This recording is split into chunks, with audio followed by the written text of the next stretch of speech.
All right, guys, today we'll be changing both of the belts on this 2005 Toyota Sienna with a 3.3 liter V6.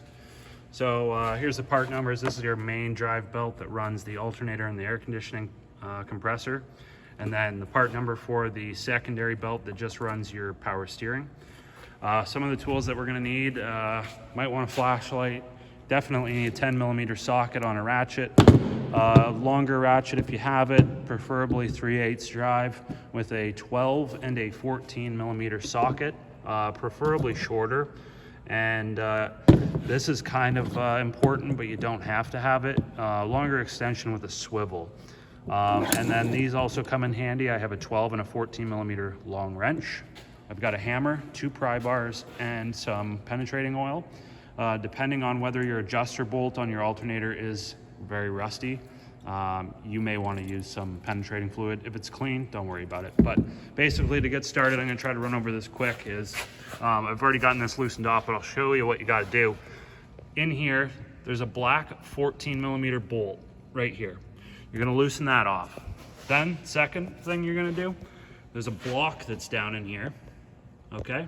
And you can see we've got this bolt, but then there's another bolt down there. So the bolt over here, it's a 12mm bolt. You're gonna loosen that off. Then you're gonna loosen this bolt off. This bolt right here is your adjuster bolt. It's a very long bolt. So you're gonna loosen that off, and that's where this comes into play. Oops, sorry. This long extension with a swivel is for that long adjuster bolt. Helps you get down in there because it's on a weird angle. But you're gonna loosen that off. What that's gonna let you do is now move your alternator up and down. And what you're gonna wanna do is push the alternator in like that and down. That's gonna free up the slack in your belt, and you'll be able to get the belt off. These belts, there is, first off, the main drive belt that runs your alternator and your air conditioning compressor. You need to remove that in order to access the power steering belt. So now that I've gotten this off, I'm going to get the car up in the air and get the wheel off here so that we can access the crankshaft pulley along with the power steering, because the power steering pump is down at the bottom of the engine about in this area. So I'm gonna get this thing up in the air. 21mm nuts is what should be on here, so get your wheel off and we'll continue on. Okay, so with the passenger side wheel off and jacked up or on a hoist, whether you have a hoist or not, we can now gain access into this inner portion of the wheel well. There's a cover.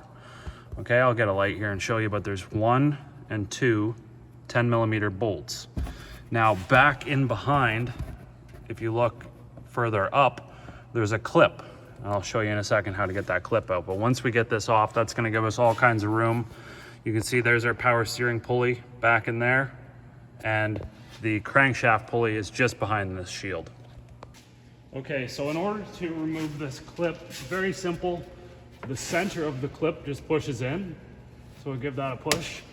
And yeah, it shouldn't have broke off like that, but it is what it is. You give it a push, the center's supposed to pop in, and then you can remove the clip. We still managed to remove the clip. That's okay, I've got a new one. And then we'll go ahead and wrench out our 2 10mm bolts.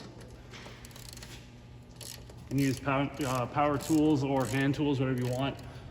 Just watch, these bolts like to get really rusty, and they're notorious for breaking off. So, okay guys, so now that we have this shield off, we can go ahead and loosen our power steering pump so that we can take get some slack in the belt and take the belt off. There's 2 bolts, they're both 12mm, that we need to loosen off. So the first one is this guy right here, and he's a bit longer than this one down here. So this is the one we want to loosen off.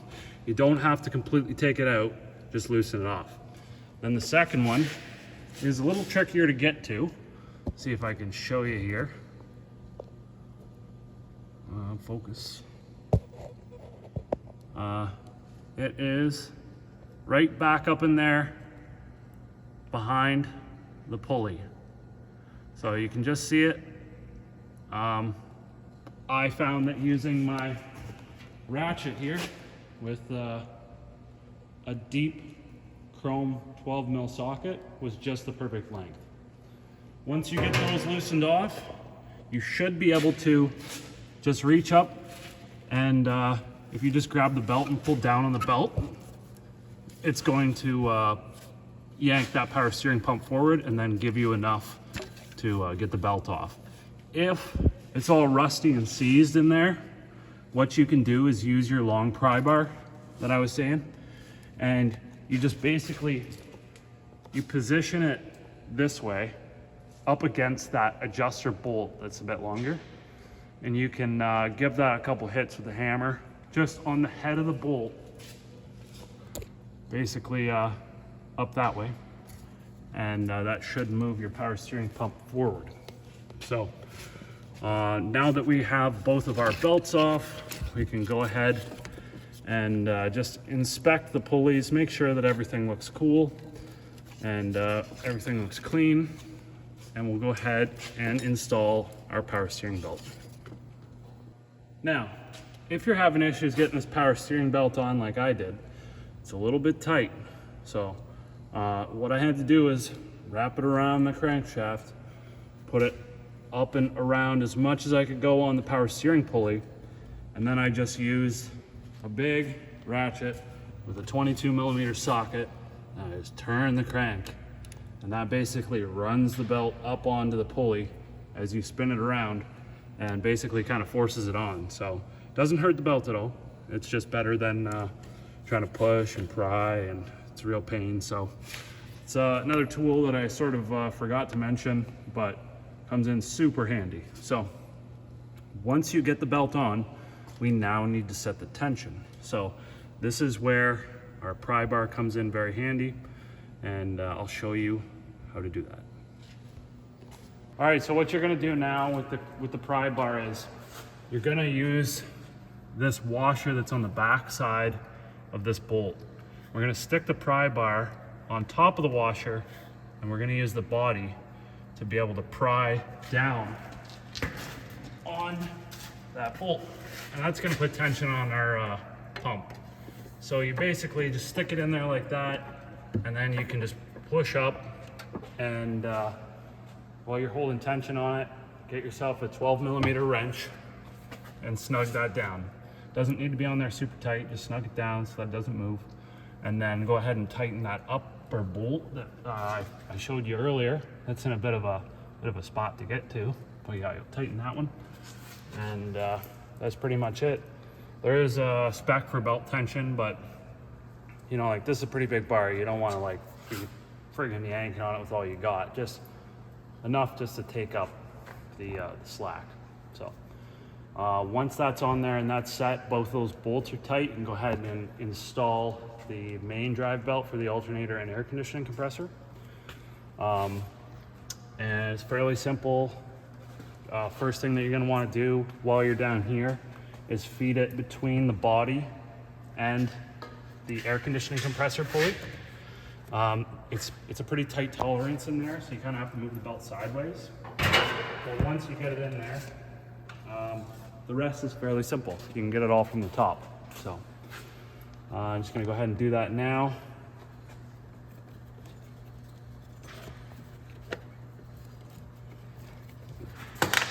There we go, we're around there. So now I'm gonna leave the shield off for now until we get the belt on, in case something happens and you drop a tool or whatever. So lower this thing down and we'll install it. All right, so you just want to make sure that the belt is positioned on both pulleys properly.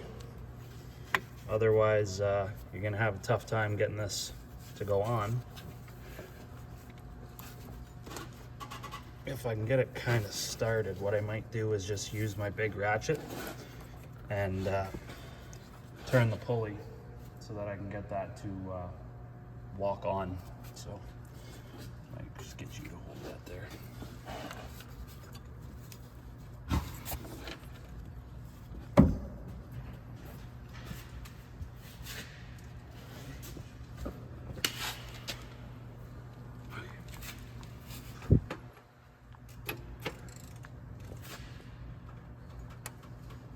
No, hold on. No. Try again.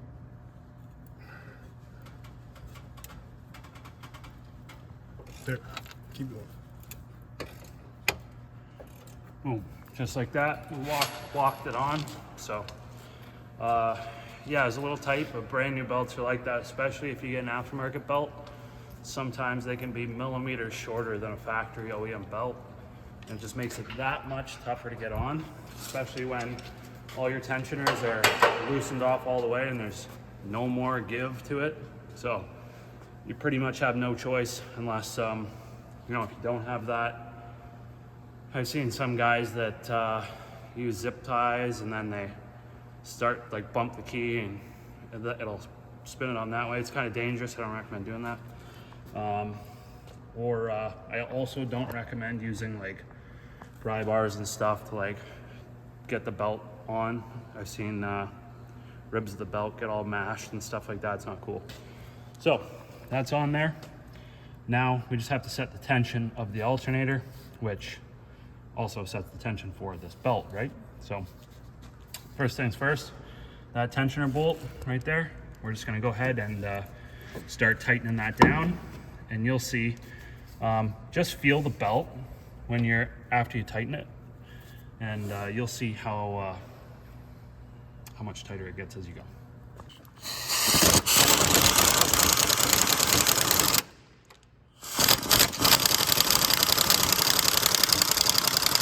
So I'm just using my impact gun.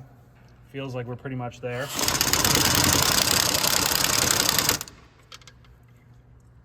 Yeah, we don't want it too tight, but just we don't want it too loose either. So like I say, there's actually a gauge that measures, like, belt tension, a deflection gauge. So I don't have one of those. I'm just experiencing no. But no, you get the feel for it after you change 500 belts. So now that that's set where I want it, I'm gonna go ahead and snug down the 12 millimeter set screw that's in that block that the adjuster goes through. And I'm also going to tighten down the 14 millimeter pivot bolt that's underneath of that mount that we loosened off in the beginning. And once those are tight, then you can run the car, make sure that everything's good, and then we'll finish up by reinstalling that shield and also put the wheel on.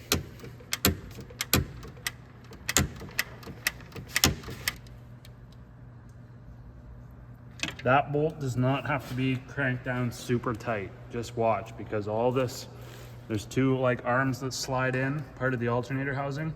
All that stuff's aluminum, and it's very easy to either break that or pull the threads out.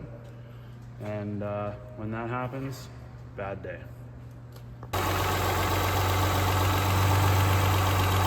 All right, we're running. Sounds good. Looks good. I'm gonna say that we're good there. So back up we go. We're gonna put that shield on, get that wheel on. Okay, so first things first, we'll just start our 10 millimeter bolts. Nice and greasy, get all that grease on the fingernails. Then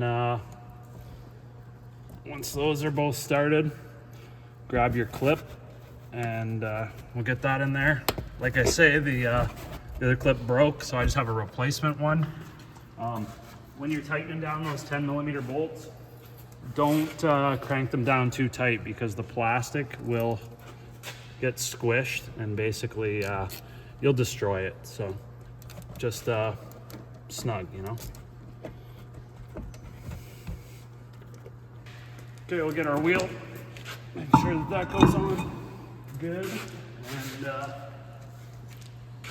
start your wheel nuts. And then once we get those snug down, we'll lower this thing down and torque the wheel nuts to Toyota's specification, which I believe is 79 foot-pounds. Might want to just double check on that one, but I'm pretty sure that's what it is. I personally go a little bit tighter than that, and It's up to you, but you probably could too. I know most shops do 95 to 100. So, yeah, once you get that stuff snugged up, torqued down, you're all good to go. So, thanks for watching the video. If you like it, give it a thumbs up. Got any questions, throw them down in the comments below. As always, we'll see you on the next one.